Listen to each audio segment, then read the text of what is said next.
Monggo, Dokter Tio. Ya, Oke, ya. saya sudah buat kok. Siap. Tadi ada saya tambahkan satu slide di awal tadi, Dok. Monggo.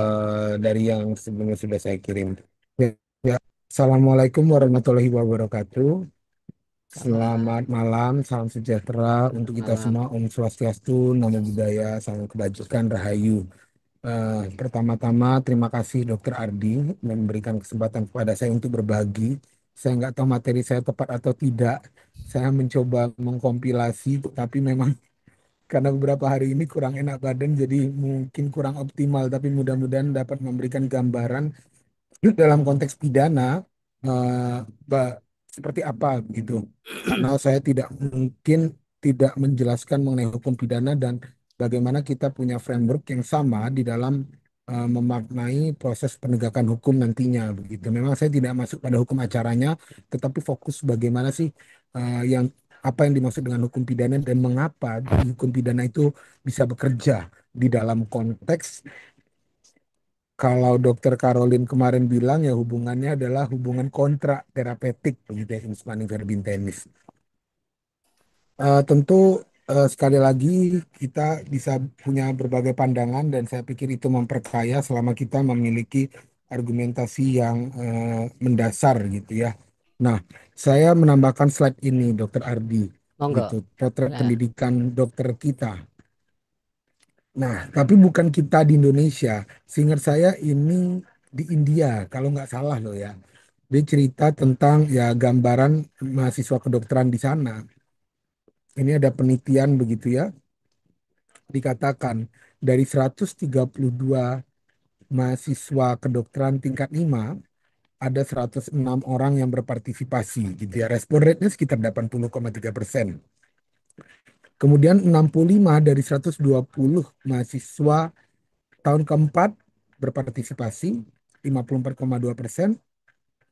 Kemudian ada 48 mahasiswa tingkat 4 dan mahasiswa tingkat limanya ada 64 melaporkan bahwa pendidikan yang mereka terima gitu ya, apa yang diajarkan jarang sekali mereka mendapatkan penjelasan mengenai pengungkapan kesalahan medis.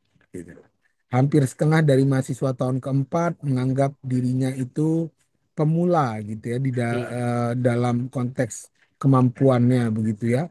Kemudian kalau mahasiswa tingkat 5 gitu mengatakan bahwa dokter senior yang saya bayangkan seperti dokter pendidik klinis di sana jarang bahkan nggak pernah mengajarkan perawatan yang berpusat kepada pasien gitu. Pasien centered care itu nggak pernah diajarin gitu. hmm. Dan kalau kita lihat ya inilah potret pendidikan yang ada. Nah di Indonesia gimana saya nggak mungkin kurang baca juga tentang bagaimana di Indonesia begitu. Pada prinsipnya ya banyak temuan yang menunjukkan bahwa ya berpusat kepada pasien itu tidak terlalu didorong begitu. Ya, Nah, bagaimana di Indonesia saya pikir ini menjadi refleksi juga otokritik kepada saya sebagai seorang pendidik juga begitu. Nah, kita mulai dari apa yang dimaksud dengan hukum pidana. Mudah-mudahan tidak bosan untuk mendengarkan penjelasan ini karena mungkin agak jauh dari inform consent, tetapi memang materi stressing point saya untuk kita punya framework yang sama dan pada akhirnya hmm. memahami mengapa sih faktanya ada yang kena pasal 359 KUHP, pasal 360 KUHP padahal dia dokter begitu. Hmm. Nah, ilmu hukum pidana, apa itu ilmu hukum pidana? Disebutkan oleh Eddie Hyarich gitu ya. Ilmu hukum pidana adalah ilmu pengetahuan yang menerangkan dan menjelaskan hukum pidana. Fokus dari ilmu hukum pidana adalah hukum pidana yang sedang berlaku atau hukum pidana positif. Hmm. Sebenarnya kalau kita bicara hukum pidana positif atau yang berlaku itu merupakan pengertian sempit dari ilmu hukum pidana itu sendiri. Nah, ada pengetahuan lain yang sebenarnya dekat dengan ilmu hukum pidana, yaitu ilmu tentang kejahatan atau disebut juga sebagai kriminologi. Kalau Ya, kita bicara hukum pidana sebenarnya juga termasuk tentang kriminologi ini, walaupun kriminologi akhirnya memisahkan dirinya karena seringkali ilmu hukum pidana itu yang diajarkan dengan pengertian yang sempit, karena dengan pengertian sempit pun ya sangat luas. Kriminologi merupakan ilmu atau disiplin yang mempelajari kejahatan dan perilaku kriminal. Lebih jauh lagi, kenapa sih orang melakukan kejahatan begitu ya? Kalau kita lihat dalam teori psikologi, sorry, teori kriminologi klasik gitu ya, Lombroso melihat seorang yang jahat itu kalau anatomi mukanya gimana gitu kan. Nah, itu ilmunya berkembang terus gitu ya. Mengapa sih orang melakukan perbuatan kejahatan? Nah, tapi kriminologi itu punya arti yang penting untuk hukum pidana. Kenapa? Karena dengan hadirnya kriminologi nantinya dapat membantu negara untuk membuat undang-undang atau mencabut undang-undang pidana. Nah, contoh katanya, ini katanya sih, saya nggak pernah buka hukum pidananya Singapura. Dan kebetulan belum pernah ke Singapura. Katanya kalau meludah di sana itu ada pidana denda begitu untuk orang yang meludah sembarangan. Di Indonesia enggak. Artinya, di dalam konteks negara kita, kita tidak melihat hal itu merupakan kejahatan. Tetapi di masing-masing negara mengembangkan hukum pidananya masing-masing memberikan sanksi terhadap ketentuan yang dilanggar untuk membuat orang kemudian tidak melakukan itu dan dianggap hal itu suatu kejahatan. Secara luas, kalau kita bicara ilmu hukum pidana itu meliputi asas-asas hukum pidana, aliran hukum pidana, teori pemidanaan, ajaran kausalitas, ini salah ketik ya, sistem peradilan pidana, kebijakan hukum pidana, dan perbandingan hukum pidana. Nah, apa yang menjadi objek ilmu hukum pidana? Setidak-tidaknya objek ilmu hukum pidana itu ada 5 ini. Mulai dari kitab undang-undang hukum pidana, kitab undang-undang hukum acara pidana, kemudian undang-undang pidana di luar kodifikasi atau KUHP, kemudian ketentuan pidana yang terdapat dalam undang-undang lainnya, termasuk juga ketentuan pidana yang terdapat dalam peraturan daerah. Nah, maka kalau kita bicara hukum pidana, yang kita ketahui pasti KUHP gitu ya. KUHP, hukum acara itu adalah hukum yang untuk bagaimana sih melaksanakan hukum pidana yang sifatnya material tadi yang ada isinya larangan gitu, orang nggak boleh melakukan ini gitu atau harus melakukan apa. Nah, untuk menegakkan itu menggunakan hukum acara. Nah, tapi ketentuan-ketentuan pidana itu tidak melulu diatur di kitab undang-undang hukum pidana saja. Dimungkinkan dalam mengkonstruksi hukum pidana itu dibuatlah undang-undang pidana di luar kodifikasi atau di luar KUHP.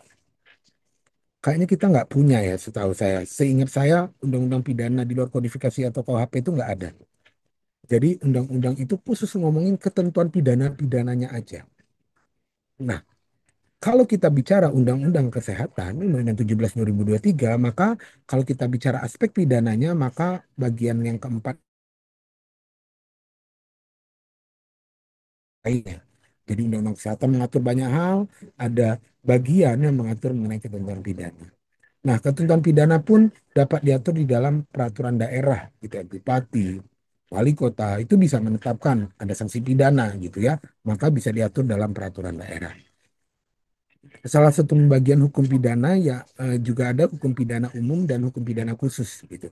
Hukum pidana umum adalah hukum pidana yang ditujukan dan berlaku bagi setiap orang sebagai subjek hukum tanpa membeda-bedakan kualitas pribadi subjek hukum tertentu. Nah, subjek hukum itu memang nanti terbagi dua. Saya pikir sudah semua disampaikan oleh Dr. Ardi dalam berbagai pertemuan. Ada naturalistic person sama reh person gitu ya.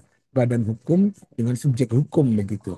Nah, prinsipnya yang hukum pidana umum itu ya tanpa membeda-bedakan kualitas ya. Selama dia manusia ya dia akan masuk sebagai subjek hukum, naturalistic person, dan dia harus tunduk terhadap hukum pidana umum. Nah, kalau hukum pidana khusus itu ya disebutkan sebagai ketentuan hukum pidana di luar kodifikasi, bisa jadi ada pembedaan kualitas pribadi subjek hukum tersebut. Nah, keberlakuan hukum pidana khusus didasarkan pada asas lex specialis derogat legi generali. Hukum khusus mengesampingkan hukum yang umum. Ada hal yang menarik gitu ya. Beberapa kali disampaikan, wah lebih bagus undang-undang praktek kedokteran daripada undang-undang kesehatan. Undang-undang praktek kedokteran tuh nggak ada ngatur kalau dokter lalai kemudian dipidana gitu ya. Jadi dokter aman dari perbuatan yang lalai begitu. Sedangkan kalau di undang-undang kesehatan katanya ada begitu. Karena kan kita punya undang-undang praktek kedokteran, dokter tunduknya ke sana. Maka ya dengan lex spesialis derogat legis generali maka yang KUHP tidak berlaku. Sering kali kita mendengarkan hal itu begitu ya. dan itu sering diamini. Tetapi saya tidak mau ceritakan pandangan saya di awal gitu ya, tapi kita bisa diskusikan di belakang gitu. Karena sesungguhnya tidak hanya satu asas ini yang hidup di dalam hukum pidana, tetapi ada asas lainnya. Nah, apa yang menjadi tujuan hukum pidana? Setidak-tidaknya dikenal, mohon maaf, saya memang mungkin fans beratnya Prof. Edi gitu ya. Jadi banyak citasi saya pasti Prof. Edi gitu ya dibanding dengan ahli hukum pidana lainnya. Karena menurut saya buku beliau yang cukup enak untuk dibaca. Dan yang kedua, apa yang disampaikan, beliau juga fasih di dalam menyampaikan. Jadi saya pribadi nyaman dengan bukunya, dan memang kalau kita baca yang lain seperti Jan Remeling begitu ya, dan Jonkers misalkan, itu memang lebih berat begitu. Jadi cenderung lebih bisa mudah dicerna Prof. Edi begitu. Ya ada banyak lagi sih seperti Leiden Marpaung nulis bukunya ya macam-macam, tapi memang referensi saya banyak dari Prof. Edi. Nah, ada aliran klasik dan aliran modern. Kalau dalam aliran klasik, hukum pidana yang tersusun sistematis itu menitik beratkan pada kepastian hukum. Yang dimaksud adanya hukum pidana adalah melindungi kepentingan individu dari kesewenang-wenangan. Jadi, kalau ada suatu negara, negara ini punya berbagai perangkat gitu, termasuk perangkat menegakkan hukum. Di era kemungkinan besar di Eropa gitu ya, saya agak lupa juga. Negara itu terlalu dominan terhadap masyarakatnya, sehingga ia bisa melakukan banyak hal. Lahirnya hukum pidana yang diserukan itu adalah kepentingan individu masing-masing ini nggak boleh yang namanya direduksi dan diperlakukan semaunya oleh negara. Maka dalam kaitannya dengan aliran klasik dititik beratkannya pada kepastian hukum, orang nggak boleh diperlakukan semaunya begitu. Nah, memang sifatnya tetapi retributif dan represif. Artinya apa? Retributif dan represif yang penting adalah membuat orang jera gitu. Dan aliran klasik ini berpijak pada tiga tiang. Ada asas legalitas, kesalahan, dan pembalasan yang sekuler. Prinsipnya orang yang melakukan perbuatan itu dihukum dengan alasan yaitu suatu pembalasan terhadap apa yang dilakukan. Nah, berbeda dengan aliran modern, walaupun ya secara umum tidak terlalu berbeda, tetapi kalau dari sisi konsep ini memang berbeda. Aliran modern itu melihat bahwa hukum yang tertinggi adalah perlindungan masyarakat. Maka hadirnya hukum pidana itu adalah untuk melindungi masyarakat secara luas. Titik poin utamanya di sana gitu ya. Dan dia berpijak pada tiga pijakan. Yang pertama memerangi kejahatan. Yang kedua, di dalam prosesnya dia harus perhatiin ilmu-ilmu lain. Hukum pidana tidak bisa berdiri sendiri. Katakanlah seperti kasus Jessica Mirna gitu ya. Maka butuh ilmu-ilmu lain untuk membantu pembuktiannya. Dan yang ketiga, ultimum remedium. Ini yang sering kali didengungkan gitu ya. Prinsipnya ultimum remedium itu adalah hukum pidana itu akan bekerja ketika seluruh mekanisme apapun untuk menyelesaikan suatu sengketa. Sengketa itu kalau saya lebih suka, kalau sengketa medis pakai Bu Ortalanya MKEK gitu ya. Ortala MKEK 2018 itu menyebutkan sengketa medis adalah ketidaksepahaman antara dokter dengan pasien atau keluarganya di dalam atau pasca hubungan gitu ya, hubungan mereka gitu ya. Kemudian yang berwujud diadukannya dalam konteks etik, disiplin dan hukum. Nah, kalau dalam aliran modern hukum pidana itu memang harus ada. Tetapi prinsipnya ia menjadi sarana yang terakhir ketika alternatif apapun itu, entah itu alternatif penyelesaian sengketa, proses hukum perdata, itu tidak, bahkan tata usaha negara dan seterusnya yang tidak bisa menyelesaikan persoalan. Ketika memang tidak ada lagi, ya barulah hukum pidana bekerja. Maka seringkali kita dengar, wow, kalau sekarang tuh dikit-dikit pasien ngelapor. Itu namanya bukan ultimum remedium, tapi primum remedium, kan begitu. Tetapi di satu sisi, kalau kita mencoba menyelami apa yang dirasakan oleh pasien maupun keluarganya, barangkali memang mereka merasakan ya udah mentok nih. Gua nggak tahu harus kemana sehingga gua lapor polisi begitu. Prinsipnya mungkin ultimum remedium, tetapi memang karena yang tidak tahu dia harus kemana sehingga menggunakan sarana hukum pidana untuk membantu menyelesaikan persoalan yang ada. Gitu.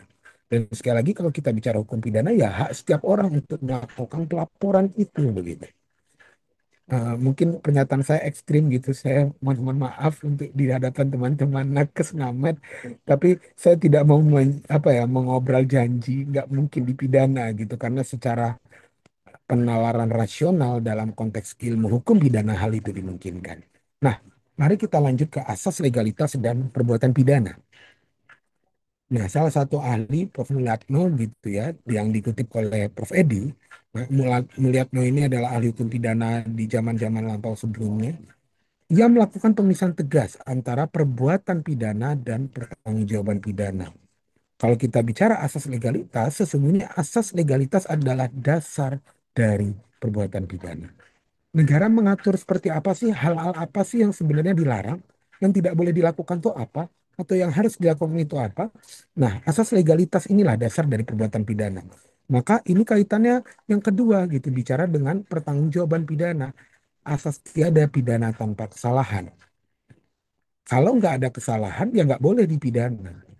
Nah, maka kalau versi Mulyatno, ia akan pisahkan mengenai perbuatan pidana dan pertanggungjawaban pidana. Karena dasar dari perbuatan pidana adalah asas legalitas, sedangkan dasar dari pertanggungjawaban pidana adalah asas tiada pidana tanpa kesalahan. Nah, asas legalitas ini bicara tentang suatu hukum tidak mengikat kecuali telah diberlakukan begitu. Selama belum berlaku ya nggak bisa. Maka ada yang bilang kan asas apa hukum tidak berlaku surut. Ya memang betul. Karena itulah ada asas legalitas. Nggak boleh dia tiba-tiba mengatur, misalnya baru berlakunya sekarang. Tapi untuk mengadili hal yang lampau. Tetapi kejahatan dalam konteks hukum pidana ini ya, kesewenang-wenangan negara itu saya pikir tentang terorisme. Undang-undang terorisme itu baru ada setelah kejadiannya, tetapi kemudian ditindak. Tetapi alasan rasionalnya adalah karena itu extraordinary crime gitu ya. Transnational crime. Makanya memang eh, melawan asas begitu ya, mengesampingkan asas. Nah, selanjutnya, kalau kita lihat KUHP yang setidaknya sekarang masih berlaku gitu ya, peninggalan Belanda itu terdiri dari tiga buku. Buku pertama ada aturan umum, kedua kejahatan, buku ketiga itu pelanggaran. Nah, memang dari hal ini ya ditunjukkan bahwa ya ketika berlaku maka ada yang disebut kejahatan, ada yang pelanggaran. Beda dengan KUHP baru yang nantinya hanya membagi menjadi kejahatan saja. Jadi ada dua buku ya, tetapi ya kita dalam satu undang-undang itu ada aturan umum dan kejahatan karena tidak lagi menggunakan istilah pelanggaran. Semua pelanggaran itu dianggap sebagai kejahatan. Nah, disebutkan pada pasal 1 ayat 1 KUHP, tiada suatu perbuatan dapat dipidana kecuali atas kekuatan aturan pidana dalam perundang-undangan yang telah ada sebelum perbuatan dilakukan. Ini adalah pengejawantahan dari asas legalitas. Prinsipnya dalam konteks hukum, asas itu dia berlakunya abstrak gitu ya, tetapi menjadi sumber hukum begitu. Nah, kemudian penormaan itu hadir dalam bentuk implementasi dari asas begitu. Nah, pasal 1 ayat 1 KUHP ini adalah implementasi pengejawantahan dari asas legalitas yang dinormakan. Nah, kemudian kalau kita lihat bagaimana dalam Undang-Undang KUHP baru kita gitu, KUHP nasional, Undang-Undang 1 2023, pasal 1 ayat 1 frasanya memang agak berubah begitu ya. Tidak ada satu perbuatan pun yang dapat dikenai sanksi pidana dan atau tindakan kecuali atas kekuatan peraturan pidana dalam peraturan perundang-undangan yang peraturan perundang-undangan yang telah ada sebelum perbuatan dilakukan. Nah, ini disebutkan gitu ya. Jadi dibagi ruang lingkupnya gitu ya dalam konteks hukum pidana nasional kita Undang-Undang 1 2023 pasal 1, kemudian ayat 2-nya dalam menetapkan adanya tindak pidana tidak boleh pakai analogi begitu ya. Kemudian terkait dengan pasal 2 ini bicara tentang nah ini yang menarik. Memang kalau dalam konteks hukum pidana kita, hukum pidana nasional KUHP nasional ini eh, seakan-akan asas legalitas itu agak digoyang-goyang begitu. Kenapa? Karena ia mengakui hukum yang hidup dalam masyarakat. Gitu ya. Ketentuan sebagaimana dimaksud dalam pasal 1 ayat 1 tidak mengurangi berlakunya hukum yang hidup dalam masyarakat yang menentukan bahwa seseorang patut dipidana walaupun perbuatan tersebut tidak diatur dalam undang-undang ini. Hukum yang hidup dalam masyarakat sebagaimana dimaksud berlaku dalam tempat hukum itu hidup, dan sepanjang tidak diatur dalam undang-undang ini dan sesuai dengan nilai-nilai yang terkandung dalam Pancasila, Undang-Undang Dasar 45, hak asasi manusia dan asas hukum umum yang diakui masyarakat bangsa-bangsa. Nah, memang disebutkan nanti ketentuan pengaturan dan kriterianya pada peraturan pemerintah. Nah, seperti yang tadi saya sampaikan tentang asas legalitas juga ada di pasal 3, mulai dari ayat 1. Dalam hal terdapat perubahan peraturan perundang-undangan sesudah perbuatan terjadi, diberlakukan peraturan perundang-undangan yang baru, kecuali ketentuan peraturan perundang-undangan yang lama menguntungkan bagi pelaku dan pembantu tindak pidana. Nah, memang ini sebenarnya turunan dari lex favor ya, lex favor. Lex favor itu artinya yang lebih menguntungkan untuk pelaku ya pakai undang-undang yang itu gitu ya. Nah, ayat 2 pun begitu. Dalam hal perbuatan yang terjadi tidak lagi merupakan tindak pidana menurut peraturan perundang-undangan yang berlaku, proses hukum terhadap tersangka atau terdakwa harus dihentikan demi hukum. Maka kalau sekarang itu lebih menguntungkan nggak berlaku lagi, ya sudah, hentikan begitu. Dalam hal ketentuan sebagaimana dimaksud ayat 2, kalau dia ditahan itu ya bagi di dalam tahanan entah itu statusnya tersangka maupun terdakwa dibebaskan gitu. Nah, dan seterusnya. Nah, tadi ya yang seperti yang saya sampaikan, asas legalitas yang dianut di Indonesia di KUHP nasional itu tidak bersifat absolut karena adanya ketentuan pasal 2 yang secara implisit mengakui hukum tidak tertulis dalam masyarakat. Ini menurut Prof. Edi. Kalau saya bahkan menyebutnya eksplisit diakui gitu ya. Pasal 1 didasarkan pada postulat nulla puna sine lege. Tidak ada pidana tanpa undang-undang. Sedangkan pasal 2 didasarkan pada postulat nulla puna sine jure. Tidak ada pidana tanpa hukum. Hukum diartikan sebagai hukum tertulis maupun tidak tertulis. Pembatasan terhadap asas legalitas tidak hanya berkaitan dengan perubahan perundang-undangan semata sebagaimana tertuang dalam pasal 3, namun juga dengan kehidupan sosial kemasyarakatan. Nah, memang ini yang unik di dalam KUHP kita. Ini terkait dengan larangan menerapkan analogi gitu ya. Ini tidak disebutkan sebagai bertentangan dengan pasal 2 sebab dasar kedua pasal itu pada postulat yang berbeda. Kalau kita lihat menetapkan analogi itu kan dilarang menetapkan analogi itu ada pada pasal 1 ayat 1 yang mana postulat dasarnya adalah tidak ada pidana tanpa undang-undang, maka tidak boleh menerapkan analogi. Gitu. Nah, pasal 2 ayat 2 menunjukkan bahwa asas legalitas dapat disimpangi oleh praktek hukum kebiasaan yang telah berlangsung dan diakui oleh masyarakat internasional.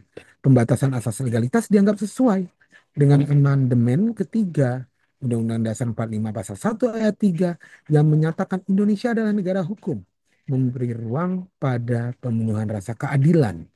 Artinya, demi tegaknya keadilan maka seyogyanya perbuatan yang tidak wajar, yang kita anggap tercela atau yang tidak sesuai dengan nilai-nilai dalam masyarakat dapat dipidana meskipun secara formal tidak ada hukum tertulis yang melarangnya. Nah, ini tulisannya Prof. Edi gitu ya, karena dia juga termasuk yang menelurkan Undang-Undang 1 2023. Nah, disebutkan pula selanjutnya, pembatasan asas legalitas menunjukkan secara implisit hukum pidana di Indonesia telah mengakui ajaran sifat melawan hukum material dalam fungsi yang positif. Nah, ini nanti kita bahas lebih mendetail di belakang mengenai sifat melawan hukum material gitu ya. Ini kayaknya nggak usah tak jelasin deh. Lanjut aja ke perbuatan pidana. Nah, tadi ada pertanggungjawaban pidana dan perbuatan pidana gitu ya. Dasar dari perbuatan pidana adalah asas legalitas.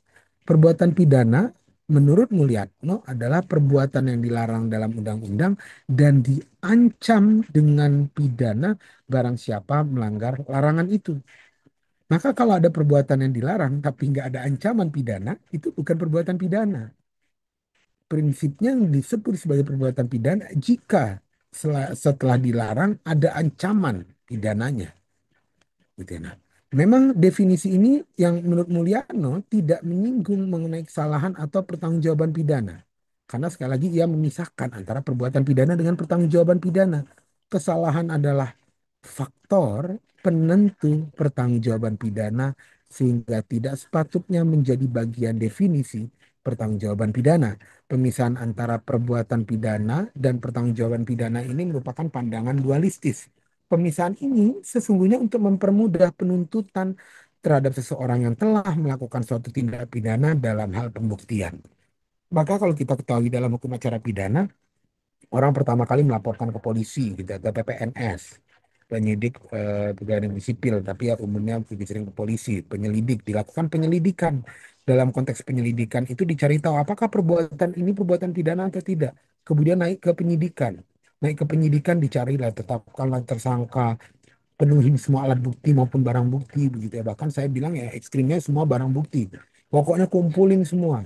Urusan menilai nanti yang mengurus adalah dari biar hakim begitu kan. Nah itu yang dilakukan polisi-polisi kita. Nah kemudian baru masuk ke tahap penuntutan. Nah penuntutan dilakukan oleh jaksa begitu ya. Nah pemisahan antara perbuatan pidana dan pertanggungjawaban pidana itu dalam konteks mempermudah penuntutan itu dan nantinya dalam konteks pembuktian. Nah, apa sih elemen-elemen perbuatan pidana? Nah, menurut Punggliatno ada 5. Perbuatan yang terdiri dari kelakuan dan akibat, ya. Kemudian hal ihwal atau keadaan yang menyertai perbuatan. Yang ketiga, keadaan tambahan yang memberatkan pidana. Yang keempat, ada unsur melawan hukum yang objektif. Yang kelima, unsur melawan hukum yang subjektif. Saya nggak tahu nih Dokter Ardi, saya keluar dari topik apa enggak gitu ya. Nanti kalau kepanjangan bagian ini bisa di stop aja ya dok ya. Nah, ini contoh nih. Kita breakdown satu-satu elemen perbuatan pidana. Yang pertama, A, ini Ibu Bapak sejauh para penstudi peminat hukum, saya mohon komentarnya begitu ya dari cerita ini. A itu nggak seneng sama B dan berniat membunuh. Pada malam tanggal 10 April 2014, ketika B sedang berjalan di tempat yang sepi, tiba-tiba si tiba-tiba A memukul B dengan kayu bertubi-tubi sehingga B terjatuh dan tidak sadarkan diri.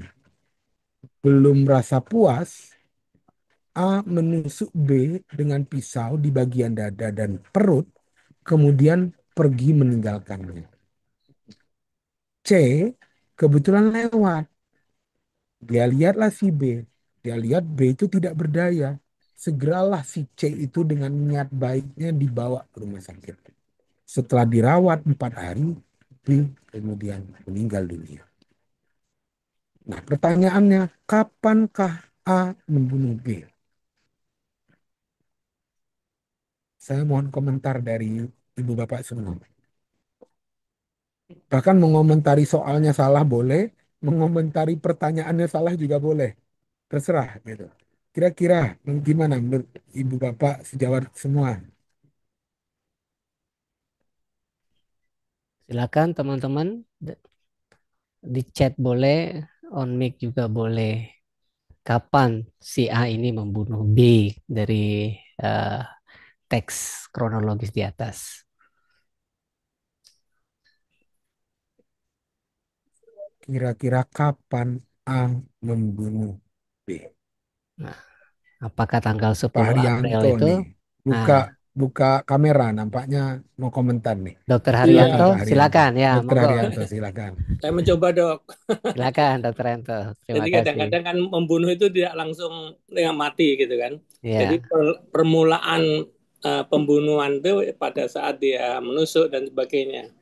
nah, Tapi ya ini campur hukum, campur medis barangkali kan begitu. Kalau silakan. meninggalnya saat di rumah sakit 4 hari itu tadi. Ya, Tapi barangkali akibat daripada perbuatannya itu menyebabkan orang lain meninggal. Nah, itu uh, pertimbangan tersendiri barangkali. Terima kasih dok. ya. Terima Baik, kasih terima kasih Dokter Dokter Haryanto. Haryanto. Jawabannya sangat menarik. Karena memang begitu. Prinsipnya pembunuhan A terhadap B dimulai dengan tindakan pemukulan dan penusukan yang terjadi pada tanggal 10 April 2014 yang menimbulkan akibat mati pada tanggal 14 April 2014. Terima kasih Dokter Haryanto. Jawabannya saya pikir sangat dekat gitu ya. Memang deskripsinya yang tidak detail tetapi sudah tepat gitu ya. Jadi pembunuhan itu dimulai dengan tindakan pemukulan dan penusukan terjadi tanggal 10 April yang menimbulkan akibat mati tanggal 14 April gitu ya. Nah, tindakan dan akibat merupakan satu rangkaian dalam perbuatan yang tidak bisa dipisahkan. Ini elemen yang pertama gitu ya. Nah, maka kalau kita lihat pasal 345 nih, barang siapa sengaja mendorong orang untuk bunuh diri. Nah, ini yang kaitannya tentang yang kedua gitu ya. Hal ihwal atau keadaan yang menyertai perbuatan. Barang siapa sengaja mendorong orang lain untuk bunuh diri, menolongnya dalam perbuatan itu, atau memberi sarana kepadanya untuk itu, diancam dengan pidana penjara paling lama 4 tahun kalau orang itu jadi bunuh diri. Jadi jika A menganjurkan untuk mendorong B untuk bunuh diri, atau mendorong B untuk bunuh diri, kemudian B melakukan bunuh diri tapi tidak mati, maka A tidak dapat dipidana dengan pasal itu karena nggak jadi mati begitu ya. Nah, jika B benar-benar bunuh diri dan berakibat mati, maka A dapat dijerat dengan pasal tersebut karena menghasut orang bunuh diri. Matinya seseorang karena bunuh diri akibat dorongan atau hasutan orang lain adalah hal ihwal yang menyertai perbuatan. Nah, ini yang ketiga. Nah, kemudian yang ketiga, keadaan tambahan yang memberatkan pidana. Ini ada pasal 466 gitu ya. Nah, pada ayat 2. Nah, ini disebutkan gitu ya, beda dengan ayat 1. Kalau ayat 1 kan setiap orang yang melakukan penganiayaan dipidana dengan pidana penjara bla bla bla. Jika perbuatan sebagaimana dimaksud mengakibatkan luka berat, nah ini luka berat. Kemudian yang ketiga adalah mengakibatkan matinya orang, kita menyebutnya sebagai keadaan tambahan yang memberatkan pidananya. Maka ancaman pidananya lebih besar. Nah, kemudian unsur yang keempat ada unsur melawan hukum yang objektif. Apa yang dimaksud dengan objektif on settlement? Itu yang dimaksud adalah perbuatan nyata yang secara kasat mata memenuhi unsur delik. Berbeda dengan unsur melawan hukum yang subjektif. Nah, subjektif ini yang sering kita bahas gitu ya. Dokter itu nggak punya mens reanya. Dokter tuh nggak punya niatnya gitu ya. Jadi kalau subjektif on settlement itu adalah niat atau sikap batin dari pelaku. Nah, yang menarik, subjektif on settlement dalam bukunya Prof. Edi, sekali lagi ya, hanya dapat diketahui dengan adanya objektif on settlement. Maka kalau beberapa kali saya memang menjadi ahli gitu ya di kepolisian, lebih sering di kepolisian karena kasusnya terus di apa, bukan kasus seksi gitu ya. Jadi di sidang nggak perlu pakai ahli lagi. Mereka cukup butuh di awal bahkan cuma penyelidikan kadang. Nah, saya ditanya gimana membuktikan sikap batin. Saya bilang ketika bicara sikap batin itu hanya hakim yang bisa punya keyakinan untuk menentukan itu. Karena memang ya dalam konteks Mulyatno ini, ya dia mengatakan bahwa ya subjektif on resettlement, sikap batin itu hanya dapat diketahui dengan adanya objektif on resettlement. Maka yang dilihat adalah yang objektif, perbuatan nyata yang secara kasat mata memenuhi unsur delik itu. Nah, kritik ini memang kritik Hierich gitu ya. Subjektif on resettlement hakikatnya berbicara mengenai mens rea dasar pertanggungjawaban pidana. Seakan-akan kalau tadinya Mulyatno bilang memisahkan perbuatan pidana dan pertanggungjawaban pidana, tapi dari elemen itu ia menggabungkan. Ini nggak usah dipikirin lah. Ini teoritis banget. Nah, kemudian lanjut ke elemen perbuatan pidana yang mana ini menurut pandangan Sachmeisters, Kaiser, dan Sutorius disebutkan elemen perbuatan pidana itu yang memenuhi unsur delik, melawan hukum, dan dapat dicela. Jadi ketiganya itu harus terpenuhi. Nanti kita bahas mengenai unsur delik di belakang gitu ya. Nah, kalau menurut Pompe ini prinsip perbuatan pidana suatu kelakuan dengan tiga hal sebagai suatu kesatuan gitu ya. Dia tekankan bahwa tiga hal itu merupakan suatu kesatuan. Nah, ini lewat aja. Nah, prinsipnya kalau kita bicara tentang yang tadi barang siapa dengan sengaja melakukan penganiayaan yang mengakibatkan mati berat, luka berat misalkan, nah itu adalah kalau kita nyebutnya adalah delik. Jadi rumusan delik gitu ya. Apa sih fungsi rumusan delik? Rumusan delik itu fungsinya adalah yang pertama pengejawantahan asas legalitas. Ya, jadi orang bisa dipidana tuh kalau semua unsurnya itu terpenuhi. Dan rumusan delik ini juga berfungsi sebagai unjuk bukti dalam konteks hukum acara pidana. Maka kalau kami sebagai advokat ketika membela terdakwa di persidangan, kami fokus kepada mematahkan unsur-unsur di dalam rumusan delik itu. Oh, bagian ini nggak terpenuhi, bagian ini nggak terpenuhi, bagian ini nggak terpenuhi. Karena prinsipnya satu saja unsur itu tidak terpenuhi, maka putusannya adalah putusan bebas. Nah, dalam pidana itu ada tiga putusan hakim. Putusan pidana, berarti orang terbukti secara sah dan meyakinkan melakukan perbuatan itu. Kemudian yang kedua adalah putusan bebas, artinya ada unsur yang tidak terpenuhi. Dan yang ketiga, free spark gitu ya. Kemudian lepas dari segala tuntutan hukum. Misalnya, perbuatannya itu perbuatan pidana, terpenuhi unsurnya, tapi bukan perbuatan pidana. Nah, saya contohkan nih unsur-unsur dan jenis-jenis delik. Yang pertama saya beri highlight warna merah. Setiap orang, yang kuning merampas, yang hijau nyawa orang lain, gitu ya. Nah, unsur setiap orang itu adalah unsur subjektif. Merampas adalah unsur objektif, dan kalau unsur yang hijau nyawa orang lain itu ada unsur objektif. Kualifikasi delik dan ancaman pidana yang dijatuhkan jika delik tersebut terpenuhi, gitu ya. Jadi kalau ada setiap orang yang terbukti, kemudian merampasnya terbukti dan nyawa orang lain itu terbukti terpenuhi, maka ya bisa dipidana orang tersebut, gitu ya. Nah, ini contoh lagi, saya beri warna-warna udah gitu ya. Karena waktunya singkat, kayaknya perlu saya percepat ini. Intronya kepanjangan ya, Dokter Ardi ya. Boleh, boleh. Lanjut, lanjut, Ya, Dokter Diego. ini Penting, penting. oke. Unsur saya beri warna nih udah ya. Dari unsur warna merah dulu. Unsur setiap orang itu unsur subjektif. Kemudian kalau mengambil itu unsur objektif.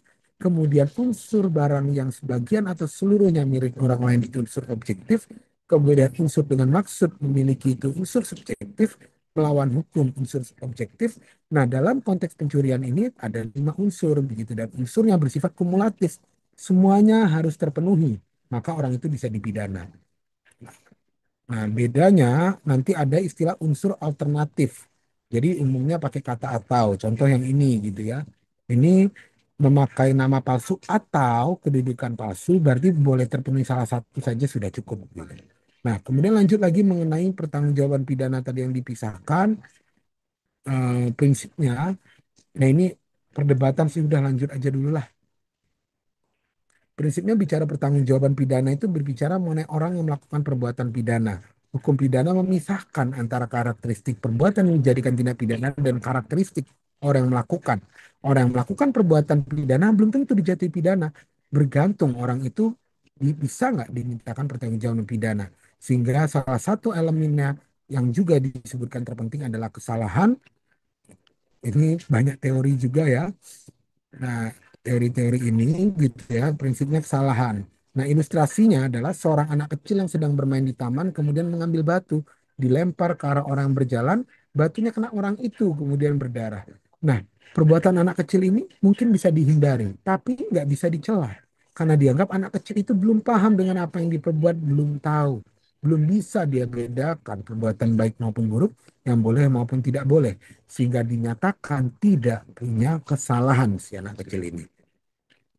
Nah, ini kalau dari buku yang lain begitu ya, dari Prof. Rodliah dan Haji Salim disebutkan pertanggungjawaban pidana itu ya subjek pidana berkewajiban untuk menanggung segala akibat dari perbuatan pidana yang dilakukan.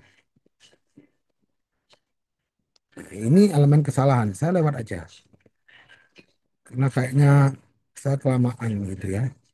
Nah, saya fokuskan pada bagian ini saja. Jadi kalau kita bicara kesalahan, kan ada 3 ini ya, dilihat. Yang pertama kemampuan bertanggung jawab, orang itu mampu bertanggung jawab atau enggak. Kemudian yang kedua, hubungan psikis pelaku dengan perbuatan yang dilakukan. Hubungan psikis ini melahirkan 2 bentuk kesalahan. Nah, ini yang sering kita bahas, kesengajaan dan kealpaan. Nah, kita akan fokus terhadap kealpaan nantinya. Nah, yang ketiga, tidak ada alasan penghapus pertanggungjawaban pidana entah itu alasan pembenar maupun alasan pemaaf. Nah, ini kesalahan dalam rupa kesengajaan, ini teori-teorinya banyak gitu ya. Nah, saya mau fokus saja ke dalam rupa kealpaan. Nah, kealpaan disebut sebagai kesalahan berdasarkan asas imperisia culpa annumeratur. Akibat ini timbul karena seseorang alpa, sembrono, teledor, lalai, berbuat kurang hati-hati, atau kurang penduga-dugaan. Pernyataan kealpaan meliputi kurang lebih suatu ketidakhati-hatian, kurang perhatian, atau tidak melakukan sesuatu. Tidak mengadakan penduga-dugaan dalam kealpaan melahirkan dua bentuk kealpaan. Jadi ada yang disebut bewusste culpa dan onbewusste culpa. Kesalpaan yang disadari dan yang tidak disadari. Gitu. Nah, memang kalau menurut Sudarto ada untuk menentukan culpa, gitu ya, kealpaan pada diri seorang dilihat. Kealpaan orang tersebut harus ditentukan secara normatif dan tidak secara fisik atau psikis. Dan yang dilihat juga orang pada umumnya. Nggak boleh yang paling cermat, paling hati-hati, paling ahli gitu. Dan untuk menentukan kekurangan penghati-hati dari pelaku dapat digunakan ukuran. Apakah ia ada kewajiban untuk berbuat lain? Kewajiban ini dapat diambil dari ketentuan undang-undang atau dari luar undang-undang dengan memperhatikan segala keadaan apakah yang seharusnya dilakukan olehnya. Nah, ini yang menarik dari luar undang-undang ini dalam konteks kesehatan, gitu ya, sengketa medis. Nah, saya cuma dikit gitu ya tentang informed consent gitu ya. Saya mengambil 8 prinsip dari Dr. Ardi, yang mana saya pikir 8 prinsip ini sudah mengakomodir apa yang dimaksud di dalam undang-undang. Dr. Izin Ardi, saya Dokter sitasi Gego. loh ya.